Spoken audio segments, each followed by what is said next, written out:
नमो बुद्धाय। जय भीम। जय भीम।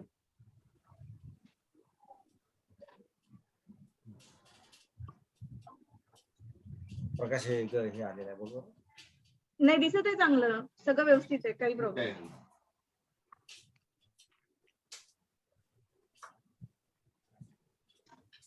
सबसे पहले मैं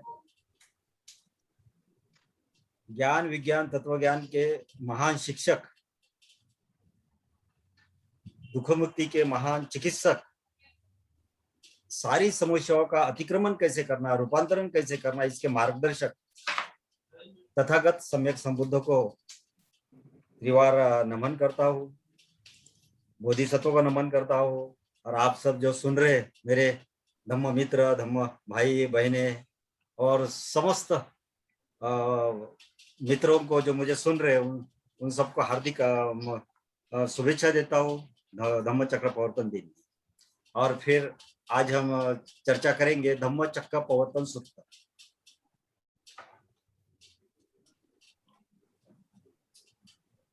इस पृथ्वी पर जितने भी धर्म संस्थापक हुए उन सब लोगों ने धर्म के ऊपर भाष्य किया है, धर्म की स्थापना की,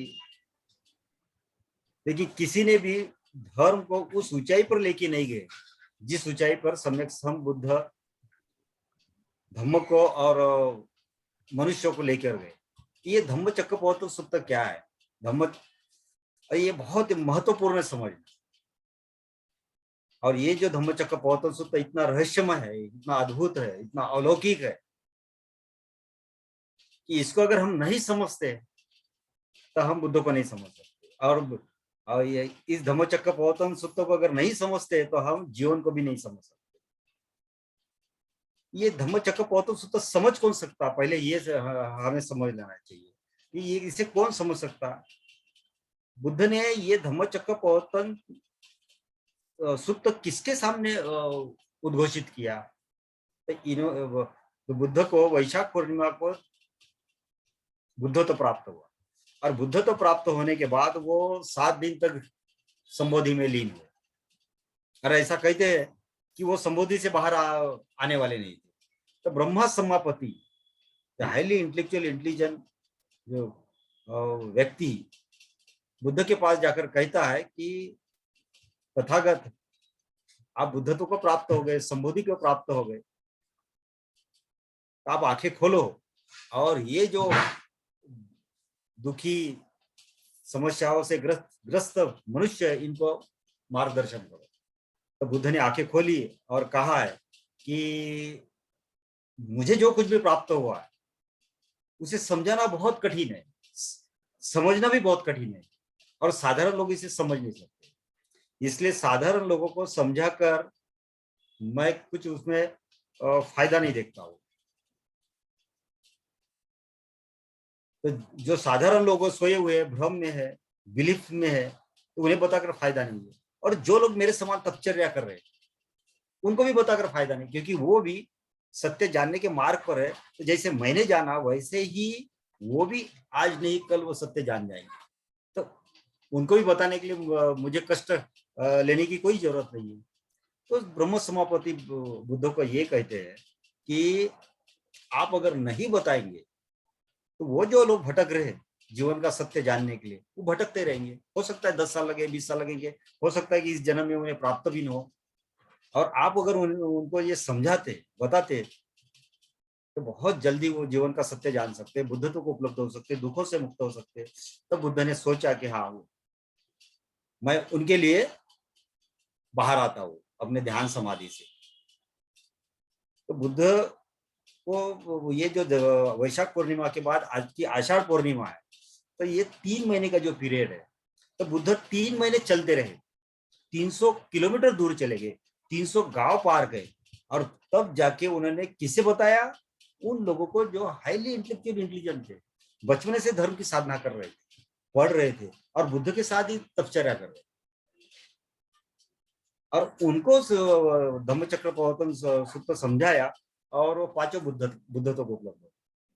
ये हमें समझना है कि जब तक हमारी बुद्धि, हमारे विचार बहुत हायर लेवल पे नहीं जाएंगे, लेकर नहीं जाएंगे तब तक हम बुद्ध को नहीं समझ सकते। बुद्ध को समझना मतलब आपको विचार करने की क्षमता, मतलब ऊंचाई तक लेके जाना पड़ेगा। अगर हम उस ऊंचाई तक अगर नहीं जा पाए तो बुद्ध को नहीं नहीं समझा पाएंगे। तो वो धम्मचक्कपवत्तन सूत्र जो बुद्ध ने पंचवर्गीय भिक्षु को सिखाया वो क्या है? तो 5 लोगों को बुद्ध ने क्या कहा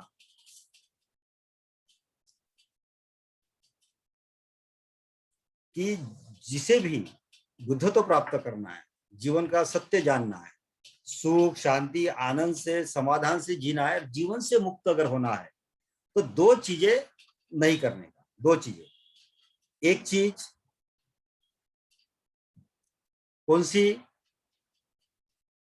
तो पाली में ऐसा बुद्ध कहते हैं कि कामेशु काम सुख लिखानी योगो हीनो गम्यो पोथी जन्युक्को अनरियो अनत्त सहित्यो। इसका अर्थ है कि जो मनुष्य क्या करता है, भोग में चले जाता है। ये जो 6 इंद्रियां, 6 इंद्रियों के 6 विषय है, तो विषयों के पीछे चले जाता है। ये सारा संसार जो है विषयों से भरा हुआ है और वो विषयों के पीछे चले जाता है, विषयासक्त हो जाता है, उसमें ही मग्न हो जाता है, उसमें ही लीन हो जाता है। और ये मन की एक अति है और अति के कारण वो अस्वस्थ होता है और दुख में चले जाता है कुछ। और जब भोग में चले जाते, विषय वासनाओं के पीछे चले जाते और दुख मिलता, तो फिर लोग क्या करते हैं, उसका त्याग कर लेते। तो एकदम विपरीत कर लेते, कुछ धन का त्याग कर लेते, स्त्री का त्याग कर लेते, संसार का त्याग कर लेते, सन्यासी बन जाते और अपने आप को बहुत दुख देते। तो बुद्ध ने कहा है अत्त कील मथानु योगो दुखो अनरियो अनत्त से। तो ये जो 2 मार्ग है, भोग का और त्याग का, विषय वासना के पीछे चले जाने का, विषय वासना को छोड़ के त्याग में चले जाने का, आत्मक्लेश में चले जाना, कि ये दोनों मन की अंतिम अवस्था है। ये दोनों अवस्थाओं की तरफ अगर हम जाते तो हम दुख में चले जाते। और ये दोनों मार्ग कैसे? हीनो, हीनो मतलब हीन है। गम्यो, गम्यो का अर्थ ग्रामीण है। पोथुजनिक्यो, पोथीजनिक्यो का अर्थ होता है प्राणी ऐसा जीते हैं कई। और अनरियो मतलब यह अनार्य। और अनर्थ साहित्यों का अर्थ होता है कि कई अनर्थमय चीजें हमारे जीवन में घटित होती है, व्यर्थ की चीजें घटित होती है, कोई सार्थकता इसमें है नहीं है। तो अनर्थ ही अनर्थ से भरा हुआ है। तो हीनो गम्यो पोथुजनिको अनरियो अनर्थ सहित, ये एक मार्ग है। और फिर जो हम तो त्याग में चले जाते हैं, सब कुछ छोड़ के अपने आप को दुख लेने चले जाते हैं। ये ही अनरियो मार्ग है, अनार्य का मार्ग है। इसमें ही कई अनर्थों से भरा हुआ है। ये जो मन की 2 अतियां है, ये दोनों मन की अतियों को समझने का, जानने का एक नया मार्ग बताता हूं। और उस नए मार्ग को बुद्ध ने कहा है मध्यम मार्ग। तो बुद्ध ने ऐसे कहा अभिसंबुधा तथा गतेन मध्यमा पटिपदा चक्षु करणीय ज्ञान करणीय उपसमाय अभिज्ञाय संबोधाय निब्बानाय सवंतति। ये पाली भाषा के शब्द है। और मैं इसलिए बता रहा हूँ कि आप अगर मौलिक भाषा बुद्ध की जो पाली है वो पढ़ते, एक एक शब्दों को समझते और फिर उसका ट्रांसलेशन करते हिंदी, इंग्लिश, गणित में, तो आपके समझने में गहराई आ सकती। नहीं तो कई लोग सिर्फ एक ही लैंग्वेज में बताते, इंग्लिश में बताते, कोई मराठी में, हिंदी में बताते, उनको पाली पता नहीं। ये मौलिक सूत्र है बुद्ध के। ये मध्यम मार्ग कौन सा है बुद्ध का? मध्यम मार्ग है चक्षु करणीय ज्ञान करणीय उपसमाय अभिज्ञाय संबोधाय निब्बानाय सवंदति। इसमें 6 चीजें है। ये मध्यम मार्ग में बुद्ध जो 6 चीज बता रहे, ये दुनिया की सबसे बड़ी चीज है। और ये स्टेप बाय स्टेप, एक चरण से दूसरा चरण, दूसरे चरण से तीसरा चरण कैसे आता, ये हमें समझ लेना है। तो स्टेप बाय स्टेप सिस्टमैटिकली हमको समझ लेना पड़ेगा। और ये जो 3 लाइनें हैं बुद्ध की, कि कामेशु काम सुख लिगानी योगो, इससे दुख कैसे होता, अत्त किलो मथानु योगो से दुख कैसे होता, और फिर ये मध्यम मार्ग और इस मध्य मार्ग पे जो स्टेप बता रहे बुद्ध कि मैं मध्य मार्ग कौन सा सिखा रहा हूँ, चक्षु करनी है, ज्ञान करनी है, उपसमाय, अभिज्ञाय, संबोधाय, निबान, इसमें सब कुछ है। इसमें पूरा त्रिपिटक है। इसमें बुद्ध का पूरा ज्ञान, विज्ञान, तत्व ज्ञान, इसमें बुद्ध की सारी साधना है। इसके बाहर बुद्धिज्म में का एक भी शब्द नहीं। जितने भी 84,000 सूत्र होंगे त्रिपिटक में, जितने हजारों सूत्र होंगे, वो सारे सारे सूत्र बस ये 3 लाइन है। तो आपको ये 3 लाइनें अगर समझ में आ गई तो आपको बुद्ध की शिक्षा समझ में आएगी, बुद्ध क्या समझाना चाहते वो समझ में आएगा। और बुद्ध जो बता रहे मध्य मार्ग, उस मध्य मार्ग पे कैसे चलना, एक एक स्टेप कैसे सोई को विकसित कर रहा है, ये समझना है। तो पहला जो चरण है मध्यम मार्ग का, वो चक्षु करना। तो चक्षु करने का अर्थ ये होता है, चक्षु मतलब इस आंखों को पाली संस्कृत भाषा में चक्षु बोलते हैं। तो ये जो हमारे चक्षु है, ये चर्म चक्षु है, इसे मन चक्षु बोलते हैं। इसको एक बुद्ध ने आयतन बोला हुआ है। तो इस मन चक्षु, चर्म चक्षु के द्वारा हम संसार को देखते, संसार से संपर्क स्थापित करते, इसको दूसरे को देखते, बाहर देखते। ये जो हमारी आंखें है, दूसरे को देखती, बाहर देखती, और उसके आधार पे हम सोचते, समझते, जीते।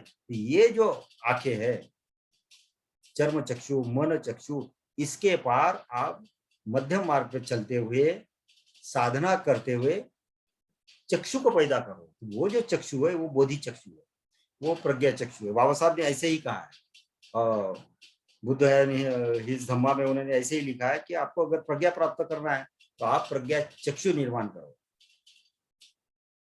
ये जो बोधि चक्षु है, ये कैसे निर्माण होता? तो बोधि चक्षु ये सेंस ऑर्गन है। तो मध्यम मार्ग की एक साधना है, उस साधना को हम कहते हैं विपश्यना।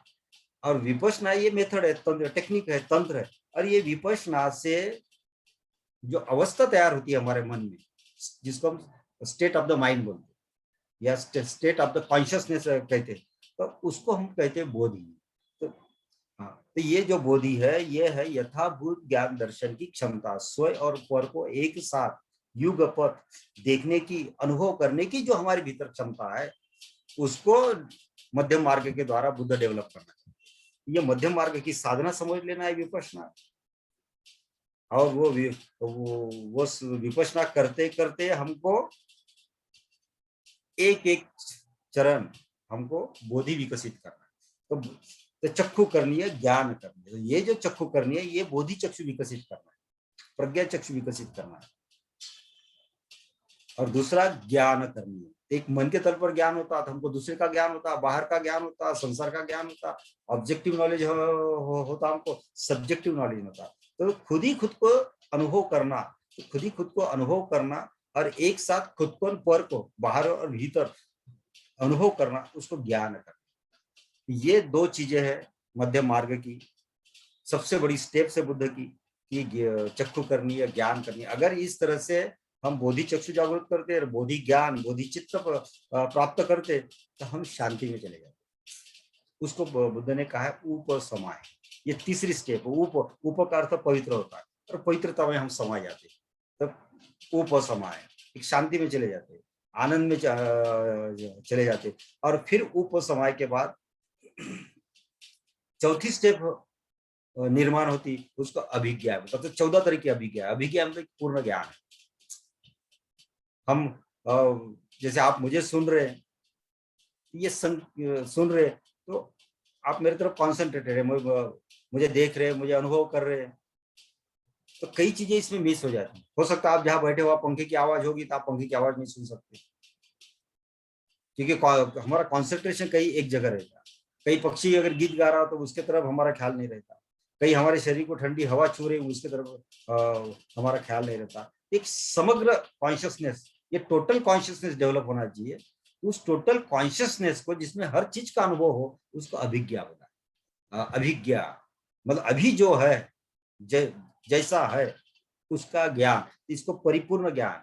वो तो ये 14 तरह की अभिज्ञा है, और ये 14 तरह की अभिज्ञा से ही मनुष्य का कॉन्शियसनेस सही तरह से संपूर्णतः से विकसित होता, स्वयं और पर को अच्छी तरह से देख सकता। इसके बाद 5वीं स्टेप है संबोधाय, और फिर 6वीं है निब्बाना। ये 6 स्टेप्स लिखिए, और ये स्टेप बुद्ध ने इतने सही ढंग से समझा के बताई, इसलिए बुद्ध को कहते हैं विद्या चरण संपन्न। हाँ, ये विद्या के चरण है, विद्या के स्टेप्स है। तो संबोधाय, तो संबोधाय क्या है? ये संबोधि, इसे हमें समझ लेना बहुत जरूरी है। हम इसके ऊपर बहुत इन डेप्थ चर्चा करेंगे। ये संबोधि क्या है? ये संबोधि बोधि की आखिरी अवस्था। बोधि के 7 चरण बुद्ध ने बताए, 7 अंग बताए। ध्यान करते जैसे से हम गहराई में ध्यान करते जाते, ऊंचाई पर चले जाते, तो हम हमारे भीतर बोधि के 7 अंग जागृत होते, जिसके ऊपर हमने कभी चर्चा की है। सम्मा सति, वीर्य, धम्म विचयन, उपेक्षा, प्रीति, प्रशुद्धि, समाधि, ये 7 अंग। तो जो संबोधि है, ये आखिरी चरण, बोधि का आखिरी चरण संबोधि है। ध्यान का आखिरी चरण संबोधि है। योग का आखिरी चरण संबोधि है। तो ये समाधि और संबोधि सिमिलर है, तो इसलिए हम समाधि भी यूज उपयोग में ला सकते हैं और संबोधि भी ला सकते हैं। और संबोधि के पार सम्यक समाधि, वो आर्य अष्टांगी की समाधि। तो बुद्ध की देशना का अंतिम जो चरण है वो समाधि है, और जब तक हम इस समाधि को समझ नहीं लेते, हम निर्वाण को प्राप्त करेंगे। समाधि समझेंगे तो हम निर्वाण को प्राप्त होंगे। तो संबोधाय के बाद निर्वाण है, तो 6वीं स्टेप निर्वाण है। इसमें सारी चीजें अंतर्निहित है। तो ये जो संबोधि है, हमको समझ लेना है। और इसी के सूत्र, जिसे हम पंचशील कहते हैं, उसमें बुद्ध ने हमको बताया वीरमणि शिक्षा पदम समाधि। तो हम जिस शील की साधना करते, जिस शील के मार्ग पर चलते, तो शील की साधना करते हुए, शील के मार्ग पर चलते हुए हमें समाधि प्राप्त करना है। और ये समाधि के बाद ही निर्वाण। तो ये समाधि क्या है? ये अद्वैत अवस्था है, मन निर्द्वंद अवस्था है। हमारे जीवन में जो भी दुख है, ये द्वंद्व के कारण दुख है, द्वैत के कारण दुख है। और मन है, मन क्या करता है? ये हर चीज को डिवाइड करता, विभाजन करता, और डिवाइड करके एक चीज अच्छी है, एक चीज अच्छी नहीं है, ऐसा विचार करता, सोचता, फिर उनमें से जो अच्छी है वो मुझे चाहिए, जो अच्छी नहीं चाहिए। तो इस तरह से डिवाइड करता, और डिवाइड करके जो चीज अच्छी है उसके प्रति उसके मन में डिजायर तैयार होता, और ये डिजायर से फिर डिस्ट्रेस, और डिस्ट्रेस से डिसीज तैयार होता। तो ये जो भोग है, मन के तल पर त्याग है, ये मन की 2 अंतिम अवस्था है, अति है ये मन। और ये अतियों के कारण अंत होता, मनुष्य अस्वस्थ होते जाता, रोग में चला जाता। इसलिए भोग और त्याग से मनुष्य रोग में चले जाता। तो इस रोग से, ये रोग ही हजारों तरह के दुख निर्माण करता। तो इस रोग से अगर मुक्त होना है, ये दुख से मुक्त होना है, समस्याओं से मुक्त होना है, तो बुद्ध जो मार्ग बता रहे वो योग है। तो इस योग को बुद्ध ने मध्यम मार्ग, तो मध्यम मार्ग है जो बुद्ध का योग है। तो हमें योग समझ लेना पड़ेगा कि योग कैसे शुरू होता है। तो बुद्ध के पहले एक साधारण योग था, बेसिक लेवल का योगा था, वो जिसमें हम अष्टांग योग करके कहते हैं, यम नियम आसन प्राणायाम प्रत्याहार धारणा ध्यान समाधि। तो बुद्ध के पहले सिद्धार्थ जब थे वो, तो हर ऋषि मुनि के पास जाके उन्होंने जो बेसिक योगा सीखा, वो अष्टांग योग का अभ्यास किया उन्होंने। लेकिन उस अष्टांग योग से बुद्ध को वो जो चाहते थे दुख मुक्त अवस्था, कलह कैसे निर्माण होता मनुष्य के जीवन में, तो कलह मुक्त अवस्था, तो उस अष्टांगिक योग से बुद्ध को वो अवस्था प्राप्त नहीं हुई। इसलिए फिर बुद्ध ने कई घनघोर तपचर्या की, और गौतम ऋषि के पास जाके तपचर्या की, जिसके कारण के पूरा पेट जो पीठ को लग गया, हड्डियां रह गई, और इतने क्षीण हो गए कि चल भी नहीं सकते थे, गिरे तो उड़ भी नहीं सकते थे। फिर सुजाता का भोजन लिया, और फिर उन्हें वो आत्मक्लेश की साधना छोड़ दी, वो त्याग की साधना छोड़ दी, और फिर उन्हें सम्यक साधना की बोधि वृक्ष के नीचे। और फिर एक higher level meditation, higher level yoga, मतलब साधारण योग के पार परम योग और साधारण ध्यान के ऊपर परम ध्यान निर्माण किया। तो बुद्ध जो सिखा रहे वो हायर लेवल ऑफ मेडिटेशन है, हायर लेवल ऑफ योगा। तो वो जो आदमी इंटेलेक्चुअल इंटेलिजेंट होगा, जिसमें क्यूरियोसिटी है, इंक्वायरी है, जो खोजने जाना चाहता और जीवन जीते जीते और जानना चाहता और समग्रता से उसके पीछे चले जाता, उसी आदमी को ये सारी चीजें समझ में आ जाती। अगर साधारणता, अगर हम सिर्फ थोड़ा सा सुनते, अभ्यास नहीं करते, पढ़ते नहीं, गहराई में नहीं जाते, तो उसका कोई फायदा नहीं। इसलिए बुद्ध ने साधारण लोगों को ये बताया, और इसलिए बुद्ध को हम कहते master of the master and king of the king, क्योंकि वो गुरुओं के गुरु है, राजाओं के राजा है। तो जब तक तुम उस लेवल पे नहीं चले जाते, गुरु के लेवल पे, तब तक बुद्ध की वो शिक्षा हमारे लिए काम नहीं है। ये बुद्ध की ये शिक्षा है। तो ये मन के कारण डिविजन होता है, डिवीजन के कारण डिजायर, डिजायर के कारण डिस्ट्रेस, और फिर डिसीज तैयार होता। तो बुद्ध सिखा रही है डिवीजन नहीं करना किसी भी चीज को। तो इसको समझना कि यूनियन, तो योग का अर्थ यूनियन होता है, योग का अर्थ जोड़ होता है। तो ये समझने का कि यह सारी चीज जुड़ी हुई है, और इसमें से कोई भी चीज छोड़ते, किसी को पकड़ते, तो हम दुख में चले जाते हैं। तो बुद्ध सिखाते जाते कि ये जो द्वंद्व है जीवन का, बाहर के जीवन में, मन के भीतर जो द्वंद्व है, उस द्वंद्व को समझो, और द्वंद्व को समझने के बाद द्वंद्व में से कोई भी एक चीज अगर हम स्वीकारते, तो हम दुख में चले जाते। क्यों? क्योंकि द्वंद्व में दोनों चीजें जुड़ी हुई है, वो अलग अलग नहीं है। सुख से दुख जुड़ा हुआ है, प्रेम के साथ घृणा जुड़ी हुई है, हिंसा के साथ अहिंसा जुड़ी है, चोरे के साथ अचौर्य जुड़ा हुआ है, और सेक्स के साथ ब्रह्मचर्य तो जुड़ा है, सच के साथ झूठ जुड़ा है, और फिर झूठ सच झूठ ऐसे चलते रहता। आदमी सेक्स और ब्रह्मचर्य में ऐसे वर्तुलाकार घूमते रहता, चोरी अचौर्य में घूमता रहता, हिंसा अहिंसा में चले जाता, फिर अहिंसा में चले जाता। ऐसा आदमी सुबह शाम वर्तुलाकार घूमते रहता।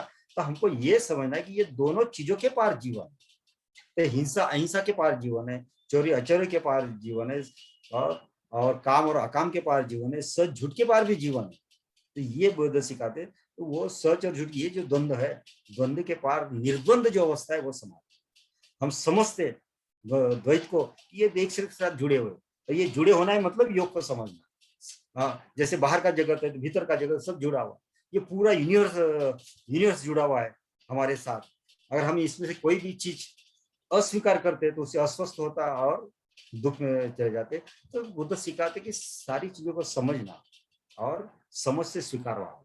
इसलिए सबसे पहले बुद्ध सिखा रहे कि तुम मध्यम मार्ग में चक्कू करने, ज्ञान करने, मतलब तुम सजग हो जाओ।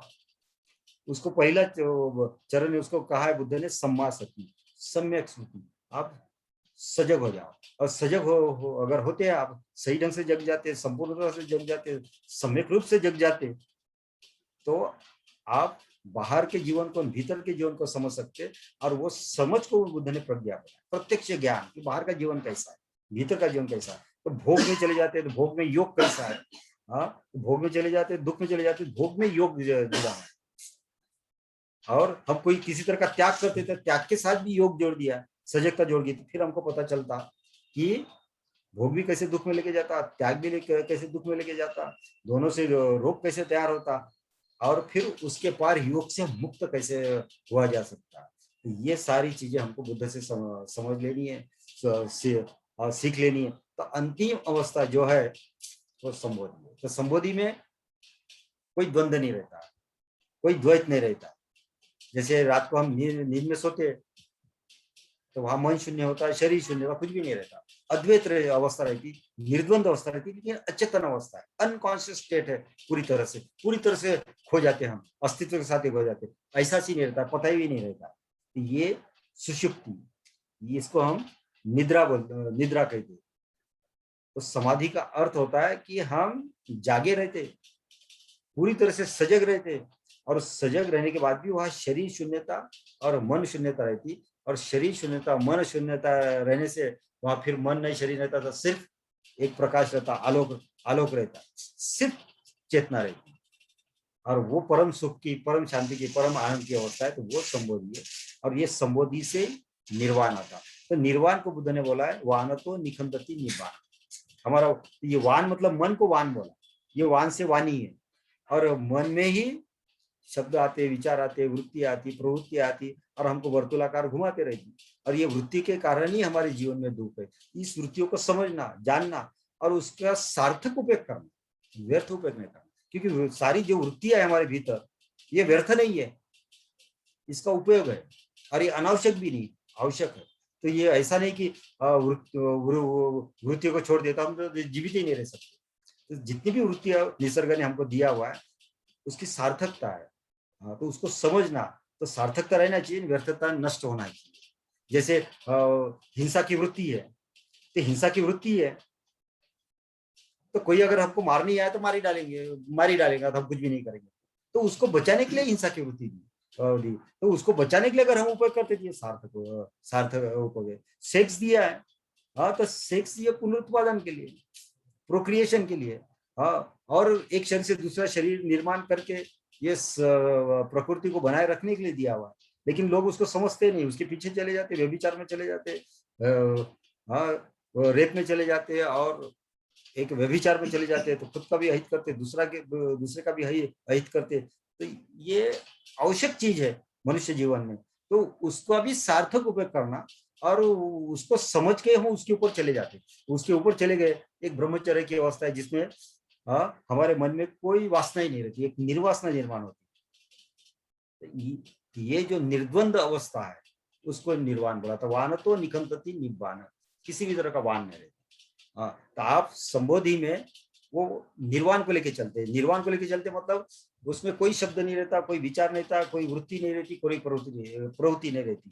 हाँ, वो जैसा चाहे वैसे मन का उपयोग करते। हाँ, मन उनका गुलाम होता। हाँ, नहीं तो साधारण लोग क्या है, मन के गुलाम होते, मन जैसे बोलता वैसे करते। तो बुद्ध के पास मन एक उपकरण के समान है, जैसे हमारे पास कंप्यूटर है, हम उसका उपयोग करते, अच्छा भी उपयोग कर सकते, दुरुपयोग भी कर सकते। तो बुद्ध जब मास्टर ऑफ द माइंड होते तो वो उसका उपयोग करते मन का। तो ये निर्वाण की अवस्था, तो इसमें सारी चीजें है। हाँ, तो पूरा बुद्ध का ज्ञान, विज्ञान, तत्व ज्ञान, सारी साधना और साधना से निकले हुए परिणाम, ये सारे ये पहले प्रवचन में बुद्ध ने बताया। तो ये 6 चीजें अगर हम समझते बहुत गहराई में जाके, हाँ, तो हम बुद्ध की जो देशना है मध्य मार्ग की, वो हम समझ सकते हैं। तो मध्य मार्ग के द्वारा बुद्ध क्या करना चाहते, एक कॉन्शियसनेस डेवलप करना चाहते हमारे लिए। हमारे पास एक लिमिटेड जो कॉन्शियसनेस है कि outer oriented, object oriented, other oriented जो कॉन्शियसनेस है, that consciousness remain occupied in outer things. जैसे कोई मोबाइल में ऑक्युपाइड रहता, कोई सुनने में ऑक्युपाइड रहता, कोई देखने में ऑक्युपाइड रहता, अनऑक्युपाइड कॉन्शियसनेस। ये जो अदर ओरिएंटेड, ऑब्जेक्ट ओरिएंटेड और आउटर ओरिएंटेड जो कॉन्शियसनेस है, वो self oriented, subject oriented, soul oriented कैसे कॉन्शियसनेस करना, कि स्वयं को पर को कैसे देखना, अनुभव करना और उसमें से जीवन को जानना। ये जो चीज है बुद्ध की, ये सुपर कॉन्शियसनेस है, ये हायर लेवल का कॉन्शियसनेस है। जिस आदमी की जिज्ञासा है और 3 बार जाके बुद्ध को याचना करता, समर्पण करता पूरी तरह से, उसी को बुद्ध बताते। जो याचना नहीं करता उसको बुद्ध बताते नहीं, और जिसमें वो जानने समझने की क्षमता नहीं उसको भी बुद्ध को बताते नहीं। इसलिए बुद्ध को गुरु और राजाओं के राजा कहते। तो ये चीजें हमको समझनी पड़ेगी बुद्ध क्या सिखा रहे थे, कॉन्शियसनेस। और ये कॉन्शियसनेस कैसे निर्माण होता, ये मेडिकल ने इसके ऊपर बहुत लिखा हुआ है। फर्स्ट एमबीएस की अगर एक किताब है फिजियोलॉजी की, अगर वो एक किताब अगर आप लेते हैं उसमें पढ़ते, तो उसमें सेंट्रल नर्वस सिस्टम कैसे काम करती है वो सब उसमें लिखा हुआ है। तो उसमें पहला ही शब्द है फिजियोलॉजी में कि highest function of the nervous system is consciousness, and consciousness is defined as a state of the awareness of the self and surrounding. एक ऐसा अवेयरनेस है, ऐसी दृष्टि है जो स्वयं को पर को भी देखती, अनुभव करती एक साथ युगपत। तो इसको और ये सारा कॉन्शियसनेस सेंस ऑर्गन के द्वारा डेवलप होता। पेन, प्रेशर, हम कैसे अपने शरीर को देखते, अनुभव करते, एक एक सेल्स को, एक एक अवयव को कैसे देखते, हाथों को, पैरों को कैसे देखते, उससे वो कॉन्शियसनेस डेवलप हो जाता। Touch, temperature, pain, pressure, position, हम कैसे बैठे, कैसे खड़े हैं, कैसे अपने आप को अनुभव कर रहे हैं। तो इससे वो कॉन्शियसनेस डेवलप होता है। जैसे जैसे वो कॉन्शियसनेस डेवलप होता, तो शरीर के सारे सेल्स, पैर से लेकर सर तक, बाहर भीतर सब जितने भी सेल्स है वो एक्टिवेट हो जाते हैं। क्योंकि हर सेल्स में एक नर्वस सिस्टम रहती, तो हर सेल जीवित होता, चैतन्य में होता, और धीरे धीरे वो जो सेल्स है वो प्रकाश में परिवर्तित होता। और जब वो हर सेल प्रकाश में परिवर्तित होता तो धीरे धीरे बुद्ध ने ऐसा कहा कि इस मार्ग पे जो चलता वो सारे दुखों से तो मुक्त हो जाता। हाँ, तो चक्षु करनी है, ज्ञान करनी है, फिर ज्ञान के पार प्रज्ञा निर्मित होती, प्रत्यक्ष ज्ञान होता उसको, जीवन का, बाहर का, भीतर का पूरा। और वो प्रज्ञा के पार विद्या उत्पादी, विद्या तो ये अलग है, ज्ञान अलग है, प्रज्ञा अलग है, विद्या अलग है। हाँ, और विद्या उत्पादी के पार बुद्ध होते आलोक उत्पादी, एक तुम्हारे भीतर प्रकाश निर्माण होता। और प्रकाश के क्या है? प्रकाश ऐसी चीज है कि ultimate energy which is neither created not destroyed. ये ऐसा कॉन्शियसनेस है, ऐसा कॉन्शियसनेस से ऐसा प्रकाश निर्माण होता कि बाहर भीतर का जीवन प्रकाशित हो जाता, और उसे एक ऐसा फीलिंग होता कि अभी मैं नहीं हूँ, मैं भी नहीं हूँ भी नहीं। हाँ, तो मैं एक विस्तारित चैतन्यमय हो गया। विस्तारित चैतन्य मतलब कॉस्मिक कॉन्शियसनेस बन गया। जैसे बूंद सागर में गिर जाती तो बूंद खो जाती, सागर बन जाती, ऐसा विराट अनुभव उस व्यक्ति को होता। ऐसे लगता है कि मैं पूरा प्रकाश हो गया हूँ, पूरा आकाश हो गया हूँ, पूरा सागर हो गया हूँ। और उस विस्तारित चेतना के कारण उसे इतना आनंद होता, इतना आनंद होता कि हम अनुभव नहीं कर सकते। हम ध्यान के द्वारा जब तक उस अवस्था में नहीं जाएंगे, संबोधि की अवस्था में, उस निर्वाण की अवस्था में, वो आलोक की अवस्थाओं में, तब तक हम उसको एक्सप्रेस नहीं कर सकते, अभिव्यक्त नहीं कर सकते, क्योंकि अभिव्यक्ति के पार है, शब्दों और विचारों के पार की वो अवस्था है। तो ये 6 जो स्टेप्स है ये हमको समझ लेना है। चाहे आप कोई भी किताब पढ़ो, किसी की भी किताब पढ़ो, आपको स्टेप बाय स्टेप ज्ञान करनी है, चक्षु करनी है, ज्ञान करनी है, उपसमाय, अभिज्ञाय, संबोधाय, निब्बानाय, ये 6 अवस्थाएं प्राप्त करने की कोशिश हमको करनी है।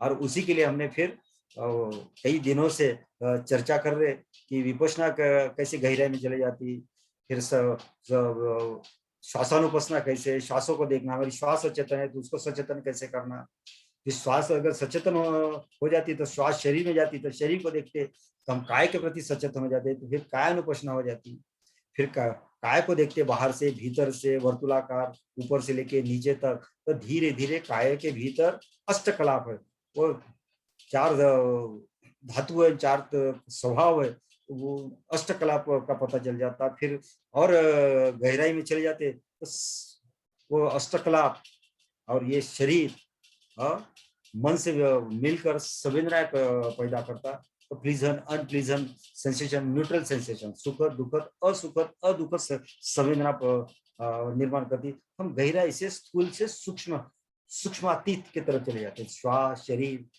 फिर अष्टकला, फिर वेदना, और वेदना के पार फिर विज्ञान, संज्ञा।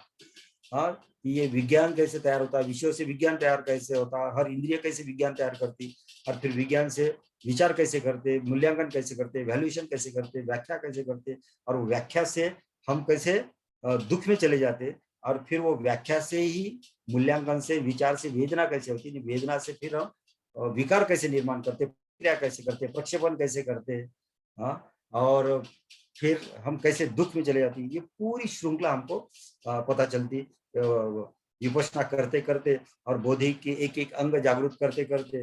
तो धीरे धीरे हम चित्त को देखने लग जाते, चित्त को देखते तो चित्त के पार फिर धम्मानुपश्यना करने लग जाते। तो धम्मानुपश्यना के द्वारा बाहर जो कुछ भी है, भीतर जो कुछ भी, उसका धम्म क्या है, उसका इंट्रिंसिक नेचर क्या है, उसका स्वभाव क्या है, वो पता चल जाता। जब वो पता चल जाता, सत्य पता चल जाता, तो हम मुक्त हो जाते। तो इस तरह से श्वासानुपसना, कायानुपसना, वेदनानुपसना, इंद्रियानुपसना, कर्मानुपसना, क्रियानुपसना, चित्तानुपसना, और फिर धम्मानुपसना करते करते एक एक स्टेप, एक एक बोधि का एक एक अंग हमारे भीतर जीवित होता, समासति होता, धम्म विचयन होता, उपेक्षा होती, प्रीति होती, प्रशब्दि होती, समाधि होती। ये 6 अंग, और 6 अंग को निर्माण करने वाली क्षमता हमारे भीतर होती है, जिसको हम वीर्य कहते हैं। तो जितना वीर्य तो उतना बुद्धत्व, जितना वीर्य होगा उतने आप सजग होंगे, जितना वीर्यत्व है उतना आप धम्म विचय करेंगे, जितना वीर्य उतना ही आप उपेक्षा में चले जाएंगे। ये तीन चीजें बुद्धिज्म की बहुत महत्वपूर्ण है, सम्मा सति, धम्म विचय, उपेक्षा। ये तीनों चीजों में सारा ज्ञान, तत्व ज्ञान और पूरा बुद्ध का समाया हुआ है। तो आपको स्वनिरीक्षक विपस्सी बनना है, धम्मविचक विपस्सी बनना है, फिर उपेक्षक बनना है। और ये उपेक्षा बहुत ही महत्वपूर्ण है। ये उपेक्षा से हम मन का अतिक्रमण करते हैं, और मन का अतिक्रमण करते सुख दुख के पार चले जाते, राग द्वेष के पार चले जाते, द्वंद्व के पार चले जाते, द्वैत के पार चले जाते, हिंसा हिंसा के पार चले जाते, चोरी अचोरी के पार चले जाते, काम काम के पार चले जाते, सच झूठ के पार चले जाते, व्यसन और निर्व्यसनी के भी पार चले जाते। ये अतिक्रमण, ट्रांसेंडेंस ऑफ द माइंड। और जब अतिक्रमण करके ट्रांसेंडेंस होते तो हम मुक्त हो जाते हैं। धीरे धीरे फिर हम आनंद को प्राप्त होते हैं। उस आनंद की अवस्था को, जिसे बुद्ध ने प्रीति बोला, ये ब्लिसफुल कॉन्शियसनेस है। इसमें सतचित आनंद, सत्य को जानते, चैतन्य होते तो आनंद उसका स्वभाव है। और फिर उसके बाद भाव के पार, आनंद के पार शांति, जिसे प्रसिद्धि कहा है। शांति अशांति के पार। नहीं तो हम रात को भी शांत रहते, कोई नहीं रहा तो हम शांत रहते हैं। हाँ, कोई ऐसा व्यक्ति आता जिसे हम लाइक नहीं करते, अशांत हो जाते, कोई कुछ बोलता था वह शांत जाते। ये जो शांति है, प्रसिद्धि है, ये अविचलित अवस्था है मन की। कुछ भी हो जीवन में, सुख है, दुख है, शत्रु है, मित्र है, खाना मिले नहीं मिले, कुछ भी हो, तो भी वो हम उत्तेजित नहीं होते, विचलित नहीं होते, कंपित नहीं होते। अकंपित अड़ोल अवस्था प्राप्त होती चित्त की, उसको प्रसिद्धि बोला है। और अंत में भावनाएं भी छूट जाती, और ये शांति भी छूट जाती। उसके पास हम समा जाते, चेतना में समा जाते। उसको समाधि बोलते। समाधि मतलब जो सत्य हमने जाना, वो सत्य दूर नहीं रहता, फिर हम सत्य के साथ एक हो जाते। तो सत्य के साथ एक हो जाते तो सतचित आनंद आता। इसलिए हम बुद्ध की मूर्ति देखो, वो अकेली है, कुछ भी नहीं है, बस चेहरे पर हंसी है। ये सत्य जानने का, चैतन्य को निर्माण करने का आनंद उनके चेहरे पर है। ये सत्यचित आनंद है। उसी को हम दूसरे शब्दों में बोलते हैं सत्यम शिवम सुंदरम। हर चीज उनके लिए सत्य हो जाती थी। बाहर भी सत्य होता है, भीतर भी सत्य हो जाता, हर चीज सत्य हो जाता। और उनको उनके मन में एक स्वीकार भाव रहता, और फिर हर चीज उनके लिए मंगल हो जाती। तो उसको शिवम बोला, हर चीज सुंदर हो जाती। नहीं तो हमारे मन में कोई चीज अच्छी रहती, कोई अच्छी नहीं रहती, कोई सुंदर रहती, कोई असुंदर रहती। बुद्ध के मन में हर चीज, एक गुलाब का फूल देखो तो आनंद उनके भीतर पैदा होगा। एक घास का फूल देखेंगे तो आनंद होता। तो एक कोई भी चीज देखे तो वो आनंद महसूस करता। तो इस तरह से ये बुद्ध का मध्यम मार्ग है। ये, और इसमें हमारा शरीर शुद्ध होते जाता है, विचार शुद्ध हो जाता है, भावनाएं शुद्ध होती जाती है, मन शुद्ध हो जाता है। अनेक शुद्धता की परम अवस्था में हम सिर्फ शुद्ध रहते, उस शुद्ध अवस्था को बुद्ध बोलते। तो साधना करते और धीरे धीरे हम सिद्ध करते। जैसे जैसे बुद्ध ने बताया, वो उस मार्ग में चलते चलते सिद्ध होते करते तो बुद्ध हो जाते। तो उस अंतिम अवस्था को बुद्ध ने संबोधि बोला। ये संबोधि लेके हम 8 तरह से बाहर जाके समाज में जीते, तो वो आर्य अष्टांगिक मार्ग होता है। ये संबोधि में ही 4 आर्य सत्य का साक्षात होता है। दुख का कारण, निवारण का मार्ग, दुख मुक्त अवस्था। ये अलग डायमेंशन है, लेकिन इसी का एक भाग है। वो बोधि से ही दुख मुक्त हो जाता है। फिर जब आदमी संबोधि में चले जाता है तो उसके मन में सम्यकत्व निर्माण होता है, सम्यकत्व, और जिसको उपेक्षा बोला है। ये उपेक्षा 3 तरह की है। एक मन के तल पर एक उपेक्षा है, वो निग्लिजेंस है, वो एक शुद्र उपेक्षा है। एक बोधि की उपेक्षा है कि हम सुख दुख के पार निकलने की कोशिश करते हैं, समता में रहने की कोशिश करते हैं, शत्रु मित्रत्व में, जीवन के हर द्वंद्व में समझ कर अलग रहने की कोशिश करते हैं। ये बोधि की उपेक्षा है। और जब हम समाधि में चले जाते हैं, एक परम उपेक्षा आती है, तो वो ब्रह्म विहार की उपेक्षा। और जब वो ब्रह्म विहार की उपेक्षा हमारे भीतर आती, तो उसको बुद्ध ने सम्यक बोला है। वो सम्यक लेके 8 तरह से जीना है। तो सम्यक स्मृति, सम्यक आजीविका, सम्यक संकल्प, सम्यक व्यायाम, सम्यक वाणी, सम्यक कर्मांत, सम्यक दृष्टि और सम्यक समाधि। ये 8 तरह से अगर हम जीते दुख से पार रह के, तो उसमें हम भी दुख से मुक्त रहते। और हम जिस समाज में जाते, उस समाज को भी वो उसका मार्गदर्शन करते, तो वो भी दुख से मुक्त होता। तो ये समाधि और सम्यक समाधि। समाधि का अर्थ होता है कि हम बुद्धत्व को प्राप्त हो गए, और सम्यक समाधि का अर्थ होता है कि हम समाज में जाके एक नए संस्कृति का, नए समाज का अगर सृजन करते, उसको सम्यक समाधि बोला। तो बाबा साहब ने बुद्धान धम्म में ये लिखा है, ये बोला है कि ये इंडिविजुअल कॉन्शियसनेस है, development of the individual consciousness समाधि, और सम्यक समाधि मतलब ये यूनिवर्सल कॉन्शियसनेस है, सोशल कॉन्शियसनेस डेवलप करना, ये सृजन है समाधि। तो बुद्ध चाहते कि हमारा हर मनुष्य, हमारा हर व्यक्ति जो बाबा साहब को, बुद्ध को मानता, वो समाधि प्राप्त करने के पश्चात समाज का सृजन करे, समाज को समझाए, और उसी को बुद्ध बाबा साहब ने सम्यक समाधि बोला। तो ये व्यापक स्वरूप है मध्यम मार्ग का, साधना का और बोधि के अंग जागृत करने का। तो इसके भीतर सारी चीजें, इसको ध्यान में रखते हुए आप पढ़ते हैं, चिंतन मनन करते हैं, चर्चा करते हैं, तो आप धीरे धीरे ऊंचाई में भी चले जाएंगे कॉन्शियसनेस के, और गहराई में भी चले।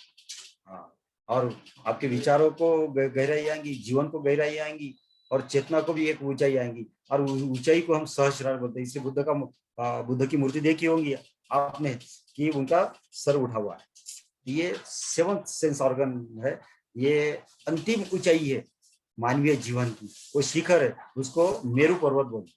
ये मेरुदंड है, और मेरुदंड की जो आखिरी ऊंचाई है वो मेरु पर्वत है, मेरु का शिखर है। तो बुद्ध उस शिखर पे पहुंचे, और उन्होंने उस तरह का मार्गदर्शन हमें किया कि हम भी स्टेप बाय स्टेप उस अवस्था को प्राप्त कर सकते। तो समाधि और सम्यक समाधि ये समझ लेना चाहिए। लेकिन इसकी गहराई में ऐसा है कि समाधि का अर्थ ऐसा नहीं कि खो जाना, और तो इसलिए बुद्ध ने बोला है कि सम्यक समाधि। इसकी मैं एक कहानी बताता हूँ 5 मिनट की, फिर हम इसको मतलब विराम लेंगे। तो एक कहानी है जो मैंने सुनी कि तामिनो नाम का भिक्षु रहता है, वो समाधि को प्राप्त होता है, निर्वाण को प्राप्त होता है, उसे बहुत आनंद आता है। तो सुबह उठा कि वो ध्यान साधना करता, समुद्र में चले गया कि बस उसमें लीन हो जाता, और लीन होने के बाद फिर वो खो जाता और उसे पता ही नहीं रहता। एक बार ये होता कि एक घुड़सवार बहुत तेजी से उसके सामने से गुजरते रहता, और उसके सामने गिर जाता, किसी पत्थर को घोड़े का पैर लगता, घोड़ा गिर जाता, वो भी गिर जाता, उसका सर एक पत्थर को लगता, और वहां घाव होता, खून बहना शुरू हो जाता। वो चीखता, वो चिल्लाता कि बनते मुझे बचाओ, बनते मुझे बचाओ, बनते मुझे बचाओ।